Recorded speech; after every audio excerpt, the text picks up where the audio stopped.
Welcome to our channel. Today we how to subscribe to IRS Form 8995A for QBI Safe Harbor. Detailed guide step by step clearly. Navigate to the Forms and Publications section.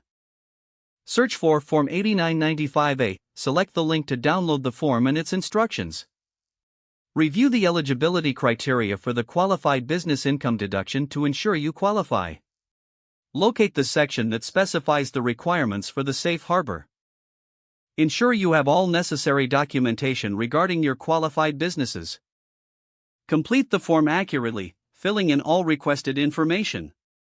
Attach any required supporting documents as outlined in the instructions. Double-check all entries for accuracy and completeness.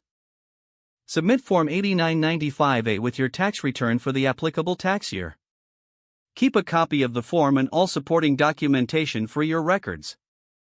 If you need assistance, consider consulting a tax professional for guidance. Stay informed about any updates to IRS regulations that may affect your submission.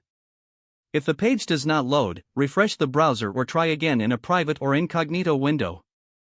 Make sure you are using the correct email address, then retype it carefully to avoid small typos.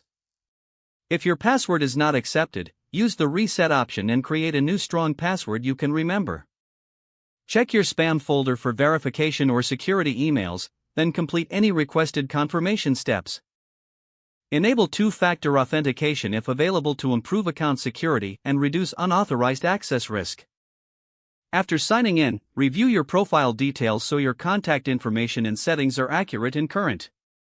If you see an error message, note it down and try again after restarting your device and internet connection. Log out when you finish, especially on shared devices, to keep your account and payment information secure. If the page does not load, refresh the browser or try again in a private or incognito window. Make sure you are using the correct email address, then retype it carefully to avoid small typos.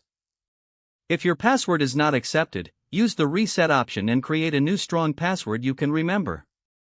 Check your spam folder for verification or security emails, then complete any requested confirmation steps. Enable two-factor authentication if available to improve account security and reduce unauthorized access risk. After signing in, review your profile details so your contact information and settings are accurate and current. If you see an error message, note it down and try again after restarting your device and internet connection. Log out when you finish, especially on shared devices, to keep your account and payment information secure.